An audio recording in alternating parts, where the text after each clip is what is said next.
Welcome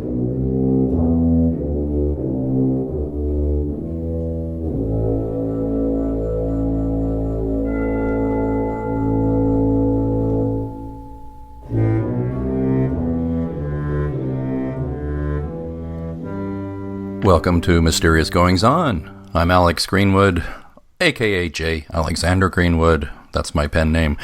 And I'm your host for what will be Chapter 10 of Mysterious Goings On. We call every episode a chapter because that's kind of what a writer, get it, would do. Haha. Welcome to the show, though. If this is your first Mysterious Goings On, this is a podcast for and about writing and writers. It's also for readers. Everybody's welcome here. There's no admission at the door. You don't have to show your papers. You just come on in.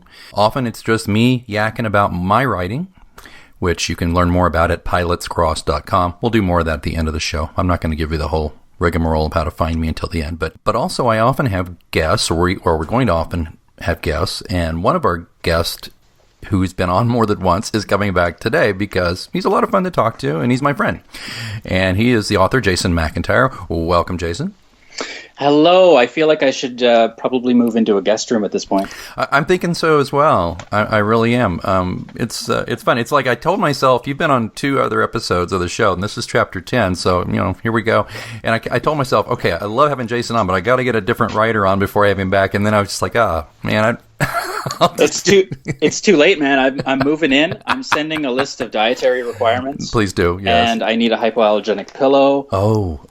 I'm kidding. Gotcha. All right. Yeah. Well, one reason I wanted to have you back is because oftentimes when we're not recording a show, you and I will still either be we'll Skype occasionally, or we'll do a lot of texting via Messenger and stuff like that, and we'll talk about what we're doing. And one of the things we have in common, you and I, besides the fact that one, we're both writers. 2, we both are writing series. But the difference between you and me is the way we approach our series. And you are the writer of the Dovetail Cove series, which will be a total of 10 books, correct? Yes, I'm hoping to start drafting the first draft of the 10th book. 9 are written, 4 are out.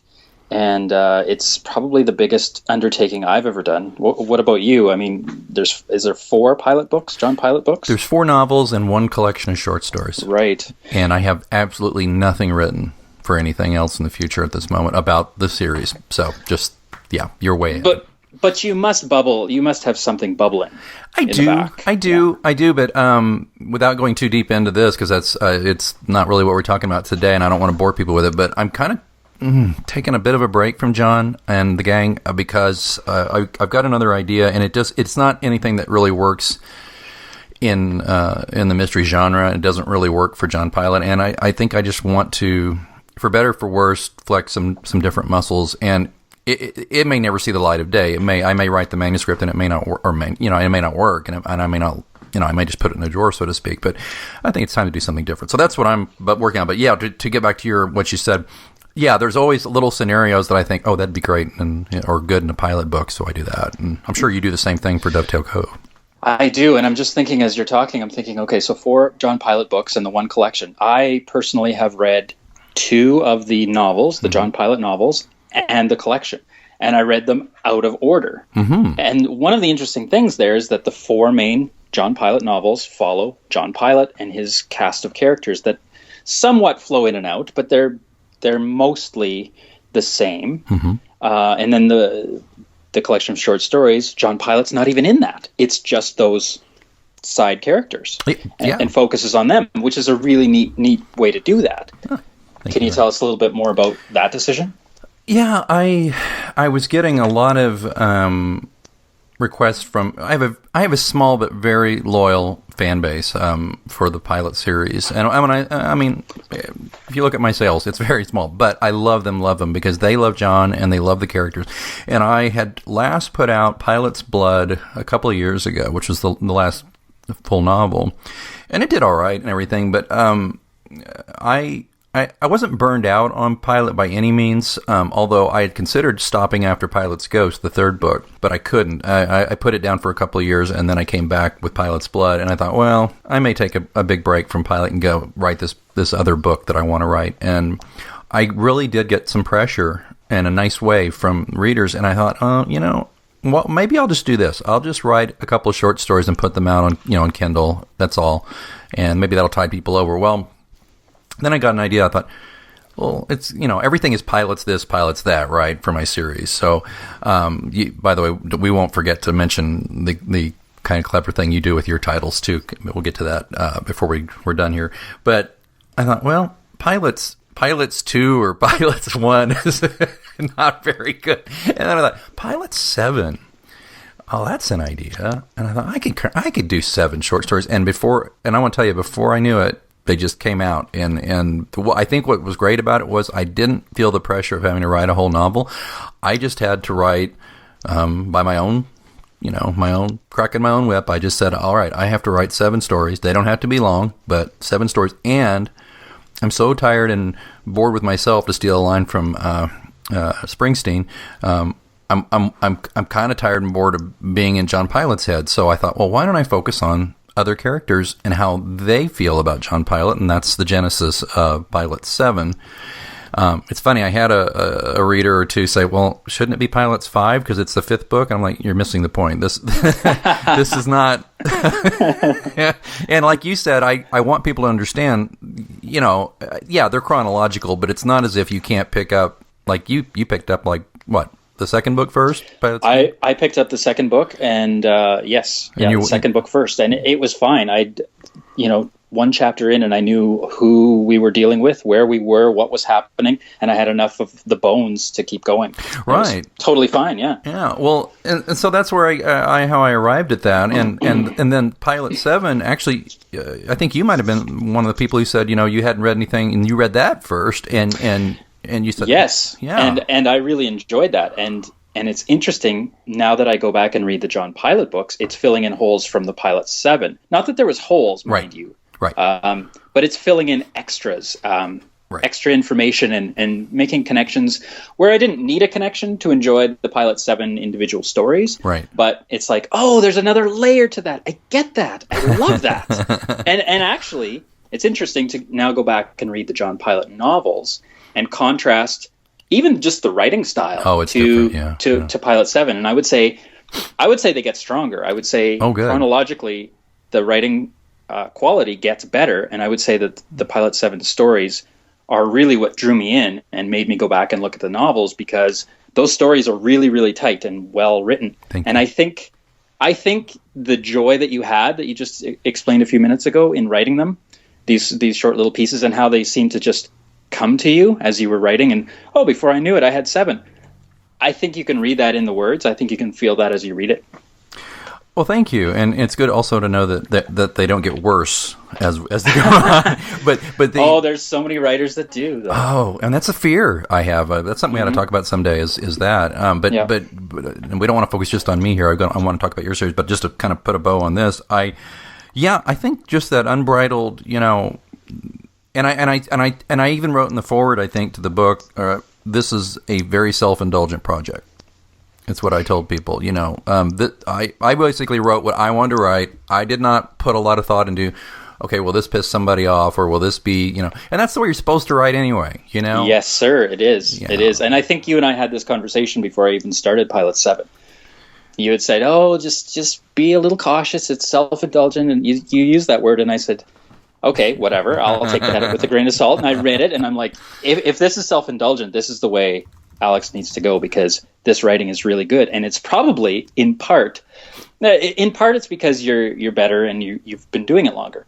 In part, it's also because of exactly what you said. You didn't worry about ticking anybody off. You wrote what you wanted to write, and I think that comes across. I really, really do.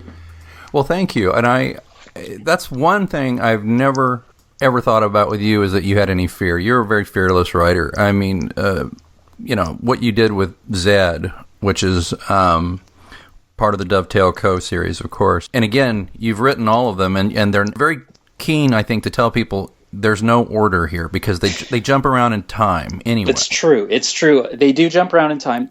Primarily, it's the decade of the 1970s on a fictional island, which has not been named yet. But on this island, there's a town and the surrounding area of some farmland and some other areas that are important in the story, and it's called Dovetail Cove. And if you think about the term dovetail, I mean, what is a dovetail? Things that fit together. Right. So each of these stories fit together kind of like a dovetail, but you don't have to read them in any order. And I always get this from readers. I have such amazing readers. They'll get in touch with me and say, well, what's this new thing about? I understand it's a series. Which one should I start with? Start with whichever one looks interesting to you. Whichever one. There is no order. Now, the people that do need an order, I spell it out. I say, well, this one technically takes place before this one. Okay, I'll start there. Great. Off you go then. If you want to read them in order, go for it. It will make no difference whatsoever. Yeah, because whereas my series follows basically a character, yours is more about Dovetail Cove being it's like a cradle for these stories. Exactly. It's a place where all of these crazy people reside and this weirdness is happening. And each story builds on the weirdness and you're getting another piece of the puzzle. But if you read one story and only one story, you get a beginning, a middle, and an end. You're not left hanging. You're not left going, oh my gosh, that's a total cliffhanger. There are pieces that are left to explain later, but that story is complete, and you don't have to go to bed thinking, oh my gosh, I got to read 9 more books. Yeah, that's, you know what? That is so true. I actually had someone say this to me once. They're like, "Oh, you write series. I don't have time to get into another series." And you know, it was so kind of dispiriting to hear that. But that is one thing, not a problem with your Dovetail Cove series at all, because they're all so different. I'm getting into, let's see, I've done Zed. I'm getting into Bled next. Okay. And then probably Shed, I think. I don't know. I mean, you say it doesn't matter, so I'll just go with it. It really doesn't. But now's as good a time as any to mention to people who don't know who I am or what I've written. Oh my gosh, I beg your pardon. No, don't worry. I'm just thinking the titles of the books, there's a gimmick there. Yes. They all rhyme. They're all one word that rhymes with, well, Bled, Shed, Dread, and Zed. I won't name the other ones because they're not out yet, and it's kind of a fun thing. Each time a new book comes out, we do a contest where you can guess the name of the new Dovetail Cove book. And we've had some awesome guesses, and I've given away some awesome prizes. Mostly books, because that's my stock and trade, but, you know, and it's called Zed. And it's fantastic. I really enjoyed it. Thank you. I really enjoyed it. It takes place in the mid 70s. Is it 79 or is it mid 70s? I'm trying. Zed is 1975. 75. Each of the books has a year associated with it, where most of the action takes place. So Zed takes place in 1975. Yeah, and there's all these little details from that time in there, and little things that. If you lived in that time, you'll catch immediately. But even if you just have a passing understanding of some of the, pop cultural touchstones of the era, they're sprinkled throughout, and it's really interesting. Now, also, there's something about this that you're doing with your series, besides the fact that it takes place in different times and that you can read it in any order, and that it's really based. All these interesting characters who some characters will repeat apparently, but it's more about the place, as that's what defines, how the series goes. Where mine's different and it follows the guy around, But the genre really shifts. Now I'm mystery, thriller, suspense right in there, and I've got my mysteries. I tell people this all the time. My mysteries are not all that hard to solve. I think of them more as mysterious situations, but generally more thriller, suspense, kind of how's he going to get out of this one kind of thing, right? Yeah. Whereas you with Dovetail Cove are doing something a little different. You're not doing the same genre with every book, correct? Yeah. When I kind of envisioned the whole thing, and it's a funny story. I won't digress too much into it, but I had a reader read the very first book. Before there was a Dovetail Cove series, there was one book called Shed, and a reader read it and loved it and got in touch with me personally and said, I want to see more of these two characters. And I said, well, that's never going to happen because that story's done.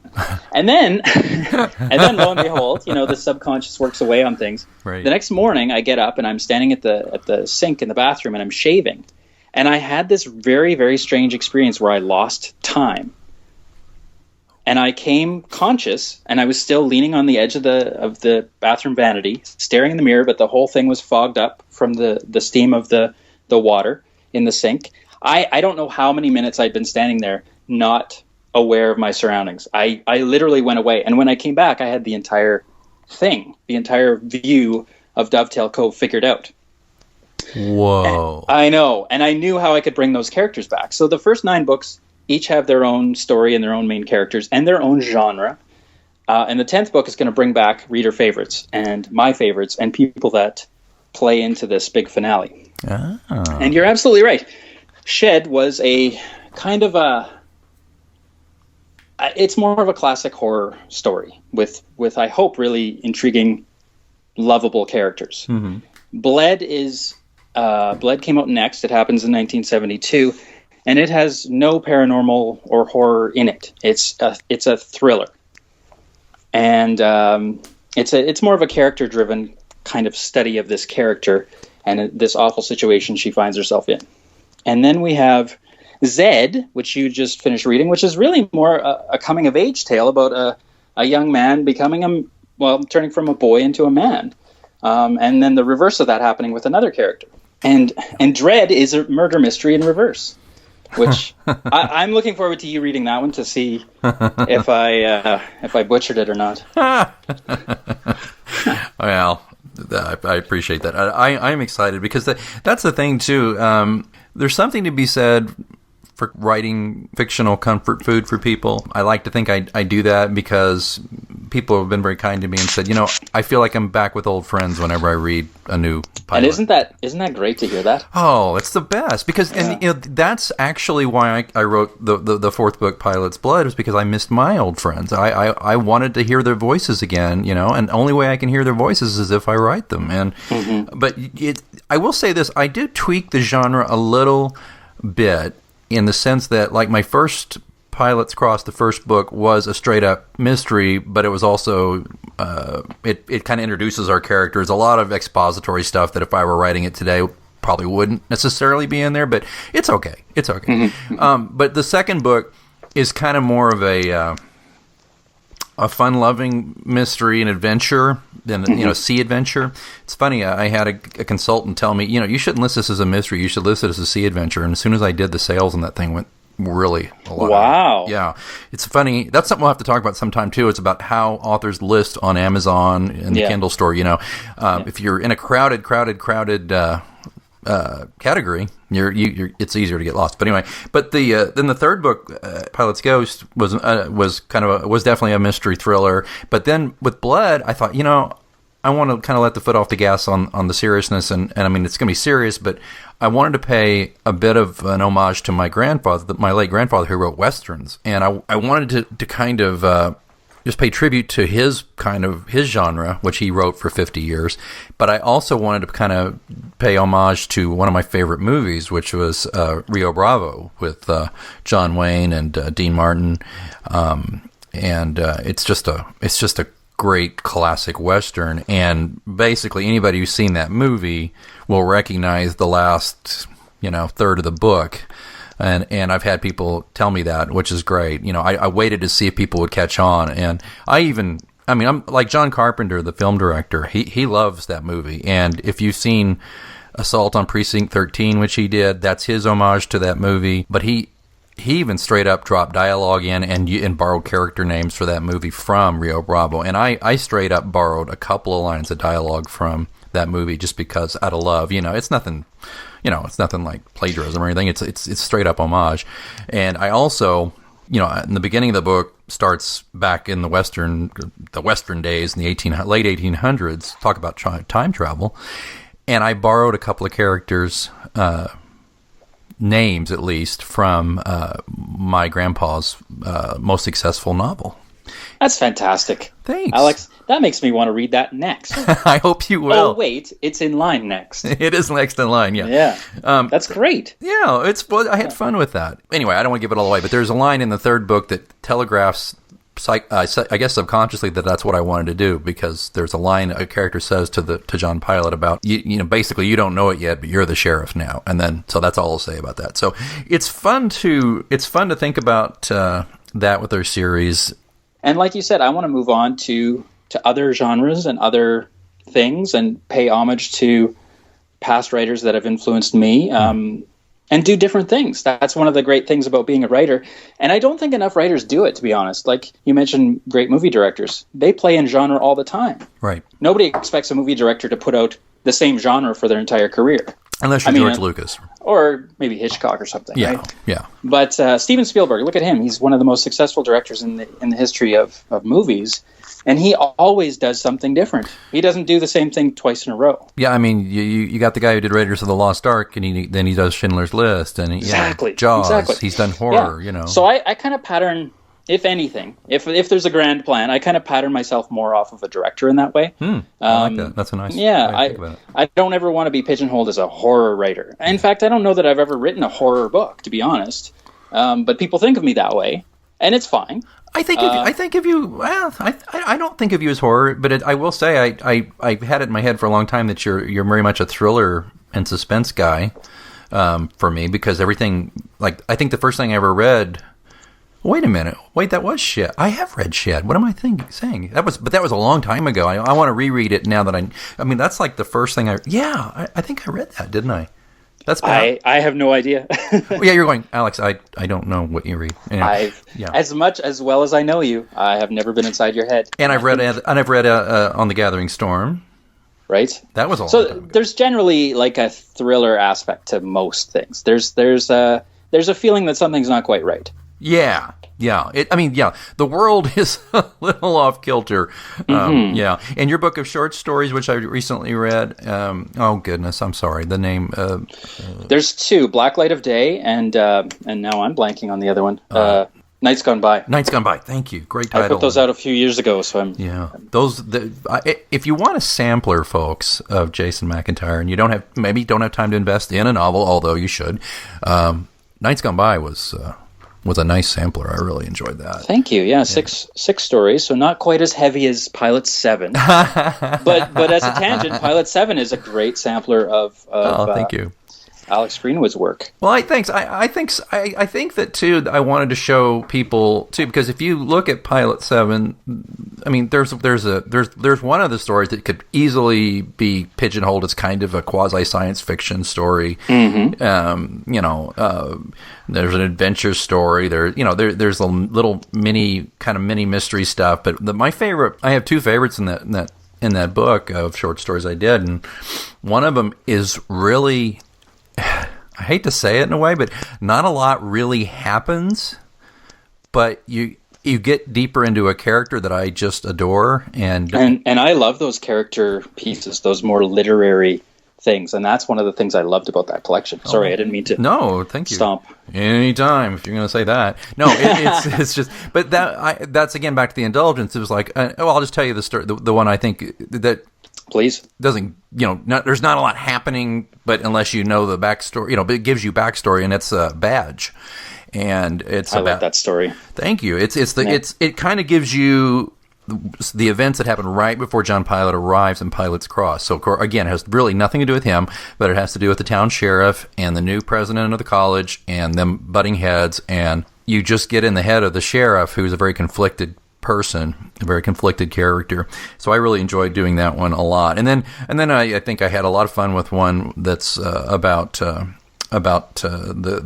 sidekick sea captain buddy of Pilate's, Tater's Malley, and it's called Boat Drinks, and it's kind of your straight up, but it was if without being too terribly self-serving, it was like an homage to Pilate's Key, which was my more successful book that people seem to really enjoy, because it was back on the boat, it was back in Key West, it was back in that thing, and that was fun slipping on that particular pair of swim trunks one more time. And it's interesting what you said about Badge taking place right before Pilate's Cross. Right.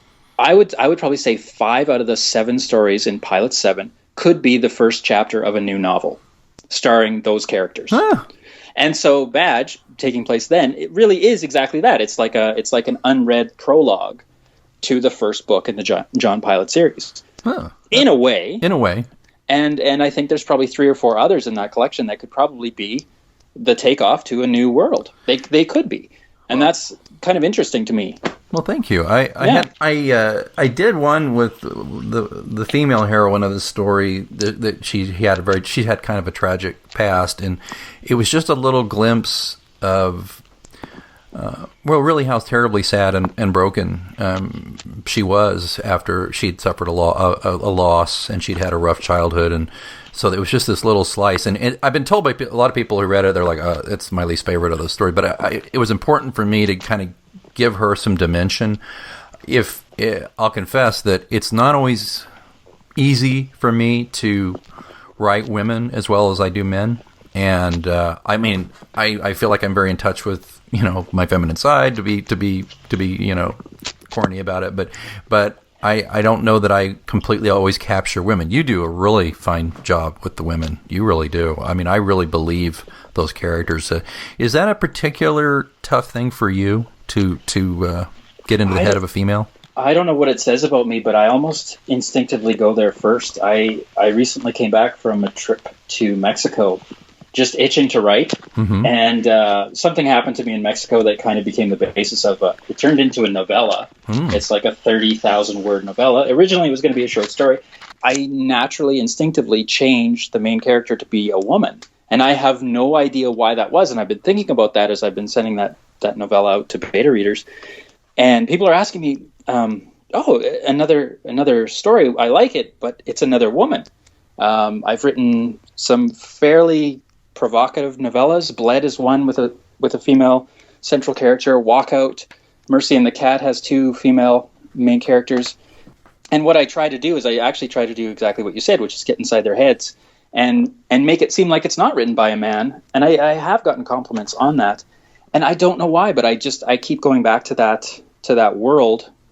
Maybe because I love women so much, and they're an enigma, and I'm trying to figure them out. I don't know, but it's something I want to do more of and constantly get better at it. Because hey, we're men. We can't totally understand it. So part of that process is understanding what we write about, or delving into something we've never fully understood. And writing for me is a way to try to understand things. So maybe that's why I keep going there.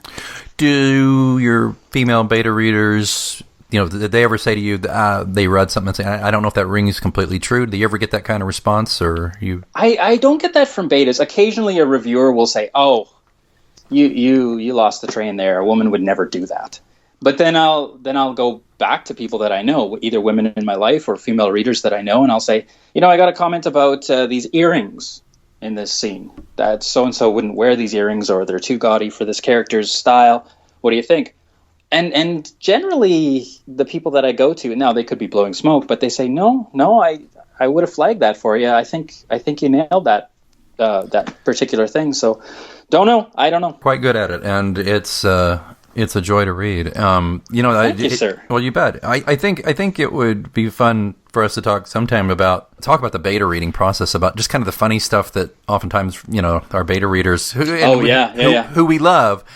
But sometimes they just, left field. Sometimes stuff just comes right at you and you're like, really? Out of the 9 things that I was concerned about with this book, you picked number 79 on a list that only went to 20. Like, I didn't know that would even be an issue for anybody, and you picked that out. Yeah, okay. It happened. That's exactly what. Which is part of the joy of the beta process. Yes. To be honest, is they can point out things that you never knew would be an issue.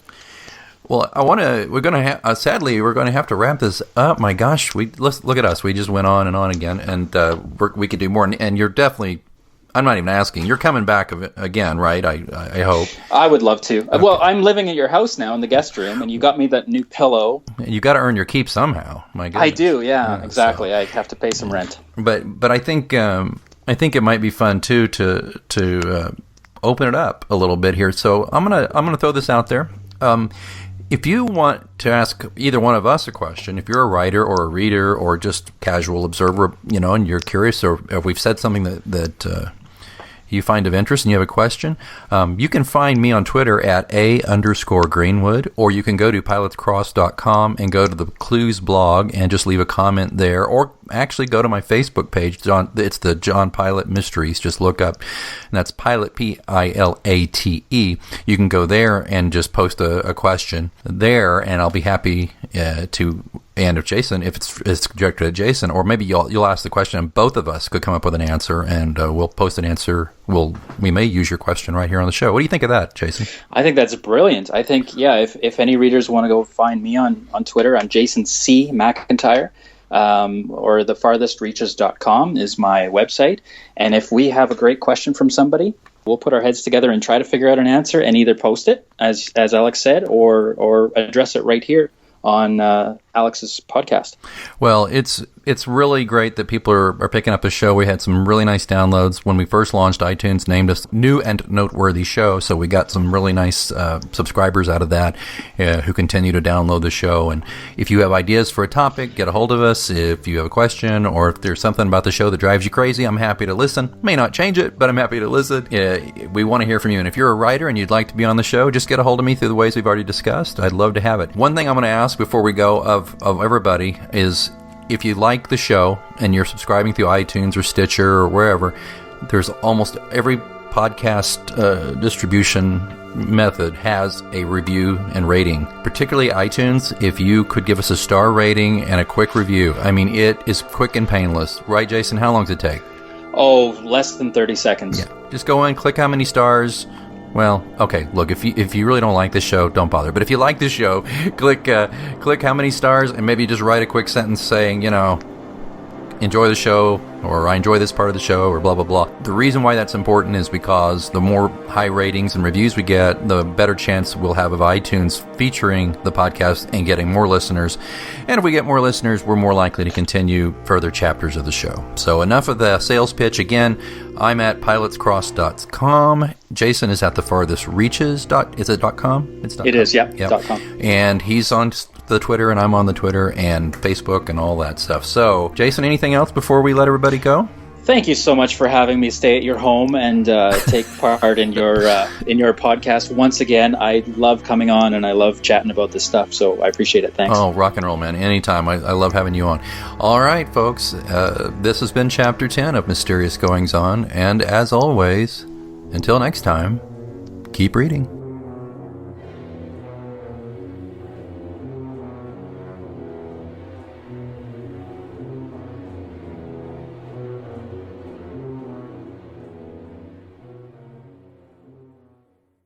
It's a great time to get a great deal on a new car when you get approved for an auto loan from PenFed.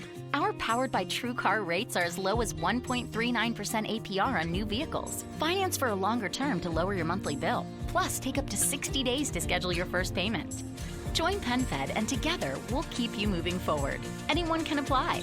Visit penfed.org/auto or call 1-800-247-5626. To receive any advertised product, you must become a member of PenFed, insured by NCUA. Get a credit card that gives you what you need now. A low interest rate on everyday purchases and a place to transfer high interest rate balances. The PenFed Gold Contactless Card is our lowest interest rate credit card. You can even earn a $100 statement credit when you spend $1,500 in the first 90 days. Join PenFed, and together we can help you keep more of what's yours. Visit penfed.org/goldcard. To receive any advertised product, you must become a member of PenFed, insured by NCUA.